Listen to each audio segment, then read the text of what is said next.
Canada in Copa America, they got the job done. As we know, gentlemen, the 2-0 win over Trinidad and Tobago. So now they will actually kick off the Copa America tournament, taking on Argentina on June 20th. Also in the group, Chile, Peru. Um, we've got months to talk about this. We're probably going to repeat topics, repeat answers. We don't care. This is exciting. Let's just keep going. Ollie, I'm going to start with you. Should we actually expect Canada to advance from this group? I think expect is maybe a too strong a words, but I think they can be competitive in this group for sure. Obviously, we know Argentina are going to be the heavy favorites and will be the favorites to win the tournament as well. But then you look at Chile and Peru, and I think there's reason to believe that an informed and confident Canada team can compete against these two nations. They both had rough years last year. This is not the Chilean team that won back-to-back Copa Americas and made some noise at the World Cup as well. They're in real danger right now of missing a third World Cup in a row. And for Peru, again, a team that had a really good spell, a really good run to the 2018 World Cup, which they qualified for in Russia, but right now sit bottom of World Cup qualifying in South America, winless through 6 games. So what makes it difficult to predict with these two teams in terms of how good they're going to be and what kind of challenge they're going to pose to Canada is they've both appointed new coaches at the turn of the year. So they're both a little bit of an unknown quantity right now, I think. But on paper, I don't know that Canada will be favored to beat either side, but I think they're in with a chance of being competitive in those games and giving it a go. So, you see where the chips fall from there, but those are obviously going to be the 2 games that Canada target and think they can get something out of to at least have a chance of progressing from this group. Expect is a strong word, according to Ollie. How you feeling about that, Jordo? Yeah, I can't go with expect to make out of the group, but you want to see Canada, I guess, hoping that they've learned from their experience at the World Cup and playing better competition and taking care of moments within games. I think in all the games, Canada started well at the World Cup, and I'm really just judging those 3 games because of the competition that they played. But you want to see the Copa America being the same thing.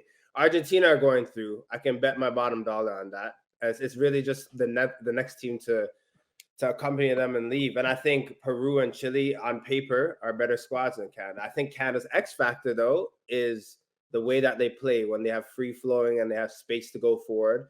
It's just the Canada that we see. If we see the Canada that is a bit stale or slow to start or naive in situations, I think they're finishing bottom of the group. But if they can put their best foot forward and take care of the things that they need to take care of, which is defending, which is scoring those chances in the box, and really just taking it to the Chileans and the Peruvians, then I think they have a chance. I'm not going to say they're going to be dead last, no goals, no points in the group, but it's just up to them on the day. I really feel like we've seen the best of this group and then the not so good. And I just think this is a perfect opportunity to show that maybe they can get 5 points. Maybe they can go and get that second spot in that group. And I hope they do it. Am I talking to politicians here? I just wanted a yes or no. Should we expect them to advance from the group? Wheels. I'll support you if you're running. Yes, Andy. Yes, we should expect them to advance from the group. They're going to have, at the very least, the 2 best players on the field when they play Peru and Chile in this group. They don't have Alphonso Davies. They don't have Jonathan David. They don't have players of that ilk anymore. Chile used to. I mean, Alexis Sanchez is still playing in this little bit of a latter stage of his career. So is the goalkeeper Claudio Bravo, but players like Vidal, Arturo Vidal, they moved on now. They're done. Both of these national team sides are going through a little bit of a transformation right now. Where they do have the advantage over this Canadian side is just in terms of the types of games that they play on a regular basis, playing within the South American region. It's very competitive. They're used to different types of football, high-pressured football as well. And that's why these build-up games to the Copa America are going to be very important. They're going to play the Netherlands. We know that. Canada's going to play the Netherlands. Who else are they going to play? If they have a send-off game plus one more, 3 really good games to build towards that competition, I think it could mean good things. Remember, Peru only won 1 game in 2023, and they're playing weak competition. They played Nicaragua this window. I think they played Dominican Republic today. Then they play Russia heading into the tournament, and they've had a managerial change. For Chile, they have the former Peruvian manager, longtime Ricardo Gareca is their manager now. They only won home games last year. These are all going to be played in the United States. That's the only place they won in 2023 was at home. They beat Albania to open up this window. They play France. Then I believe they play Paraguay heading into the competition as well. So I think that if Canada manage themselves properly, bring in the proper manager, give them 2-3 games to work with this group, I think that Canada, at least in terms of top level talent, has the edge. In terms of maybe depth and a little bit of the experience and the pedigree throughout the side, maybe those things even out. But I think it's a decent draw for Canada. Let's put it that way. And they play Peru their second game. Got to go out and win that. If they do win that, look out. So let's talk about that first game, though. And this is fun. Can be quick here. So fill in the blank, right? Argentina will be the best team Canada has faced since, Jordan?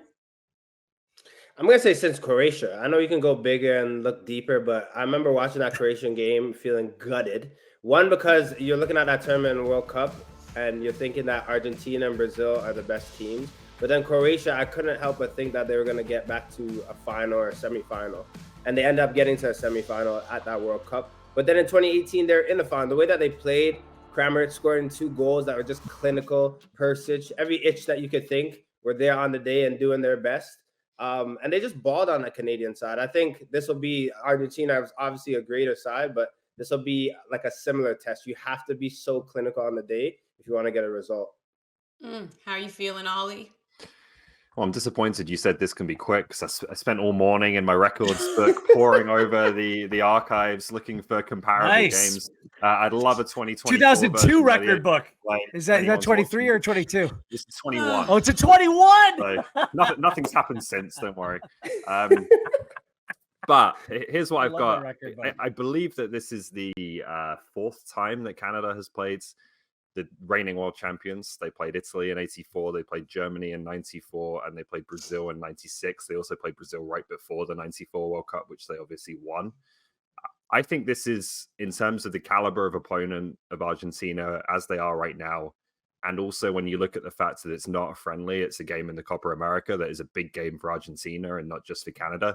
I think this is the most difficult match that Canada has ever played against the biggest opponent. I don't think there's anything that compares to it in terms of the amount of eyeballs and attention that are going to be on this match, on the opening game of the tournament, and the quality of this team. Like it's still largely the same team that won the World Cup. They're obviously defending Copa America champions as well. And there's just so many players in this team, particularly in the midfield area, who work so hard and are so disciplined and responsible to allow Lionel Messi to do his thing. And that tends to be a pretty good formula at tournaments where it's not necessarily about who has the best team on paper. It's who can concede the fewest goals, who has the biggest difference makers. And that was Argentina's model for winning back-to-back tournaments. So I don't think there is a comparable. I'm not going to give you one. Okay, so listen, I kind of wasn't expecting it as the guy who loves to ride the fence, but we got one out of Jordan. Am I going to get one out of you, Wheels? Yes, is of Argentina. Argentina will be the best team Canada has faced since. I listened to our producers, so I actually provide answers. And I think Ollie just didn't dig deep enough into that Canada soccer record book, which you cannot get that online, by the way, because 2024, why would we? Anyways, it's the best team that they played since Brazil in Edmonton on June 5th of 1994. That was a Brazilian side that won on USA. 94, look at this. At Commonwealth Stadium in front of over 50,000 people. Now, Canada did play Brazil at the Confederations Cup in 2001, but I just don't think the team was as strong as this one. Tafarel, Dunga, Bebeto, Romario, like these are genuine star players, just like Canada will play against Argentina this upcoming day. What a memorable day that was as well. So we'll spin it back to June 5th of 1994. Canada have never played a better team since that time. We used to watch sports on TV like that. Wheels, you win, man. Can't see anything. So what? He doesn't win. It's a warm-up game. That's not the question. The best team, not the biggest game. It's the best team, and that's the best I'd say the best team is Argentina playing in a Copa America game. He did say that. It said the question is since when.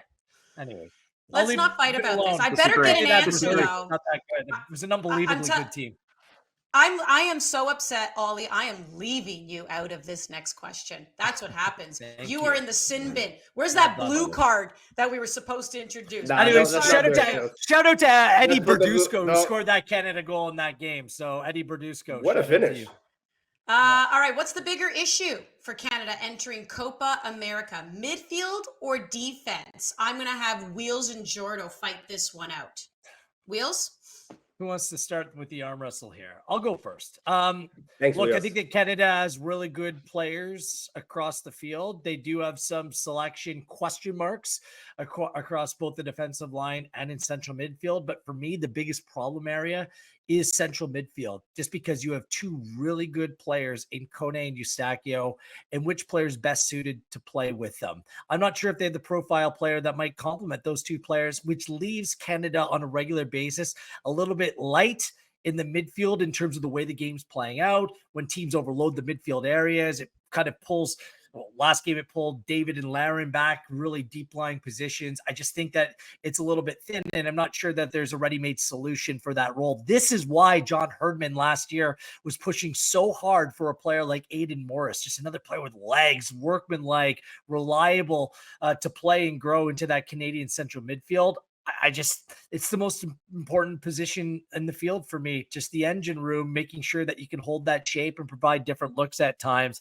And that's where Canada is very light. They need another player or two to step up. And like we saw against Japan, or even in the last World Cup, when Eustachio went down through injury, Andy, it just left them just incapable of playing at that highest level. So I think there's more options defensively, quite frankly. So central midfield is the biggest problem area for me. Agree or disagree with that, Jordo? I agree with Wheels that central midfield is an issue, but I think a bigger issue, not by much, but still a greater issue, is in the back line. I don't think this Canadian back line, look, I'm not slating any players, but I don't think they've gotten better since the World Cup. Victoria has left, and other than that, it's pretty much the same defenders, added Bombito and De Figueroa coming into the team. I think those two, the 18-year-old and De Figueroa, is a quality, but he's a young player. And Bombito the same, 23, does well for Colorado, but just young, a bit green. Still hasn't played at the center back role for Canada. So if Miller or Johnston were stuck with an injury, I think this team significantly in the back would struggle. Do I think Waterman is a better substitute or gives more than Vittoria did? I don't. Look, Vittorio's getting old and maybe doesn't have the wheels. But for me, I'm old school. I look at a back line and I said, who's the one controlling the tempo? Who's the one saying to step? Who's the one keeping everything in order? For me, that was Vittoria, and you wanted him to have a successor, but I just don't know who that one is. Now I'm going to talk about one game against Trinidad and Tobago. Granted, they weren't really tested, but do I see this back line in better shape, ready for the Copa America when you know you're going to be tested? You have a Lionel Messi, you have games where you need to go and win and defend. It just doesn't seem like you can even play a back four that would really be strong. Yeah, maybe it's Kamal and Waterman, but is that a better pair than Kamal and Vittoria? I just don't know. I think they're on bare bones. I would love to build a center back to play in that spot. I think Bombito could be a right center back in the future that does well. And whenever you play him there, we'll see who the next manager is, or if Biello gives him an opportunity soon. But for me, they're just pretty light in that spot. And if one man goes down in that back line, they look really vulnerable to me.